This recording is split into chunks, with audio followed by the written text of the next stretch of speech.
Hi everyone, welcome back. So I'm going to show you a quick way to get a precise measure for wire, or at least more precise than just eyeballing.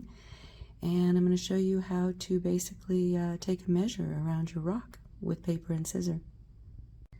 So I took some grid paper that you can find basically anywhere at any store, and I measured out 7 inches. I marked each inch with a number, and then I marked each ½ an inch. It's just what I like to do. And you know, for stones that are jewelry size, you really probably don't need more than 7 inches, but you could certainly make this longer. So I'm going to measure for my sterling silver to go around this beautiful Ethiopian opal. I've got my little paper ruler here marked at 3½ inches because it's 7 inches, so this is the center of my paper. I did an inside-out roll on some painter's tape. I tore it up and made it small so it doesn't protrude from the bottom of my stone. And now I'm just going to stick my stone down on my cry cut board using my lines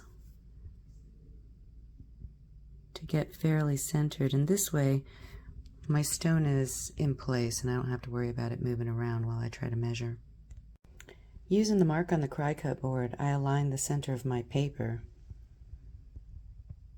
and took it all the way around my stone, leaving no gaps. And I'm just pinching it right up here at the top so that I know where the top of the stone is. If you want to get super precise, you could use a plier, but I'm just using my fingers. So pretty much I made little marks there so that you could see where my paper met at the top of the stone. So in between these two highlighted lines, I know is the circumference of my stone. From here, I can use this sheet of paper and make a plan about what I'm going to do if I needed to set prongs, for instance, etc. I can plan between these two highlights because that's the area that is actually encircling my stone. The rest of the measure, how much other wire you need, is what I call your design length. And that really can vary depending on, what you're going to do with these wires. I like my bales to be about ½ an inch long, and I like them to have a inside diameter of about 5 millimeters, maybe 4. Enough to pass the end of a chain or some beads.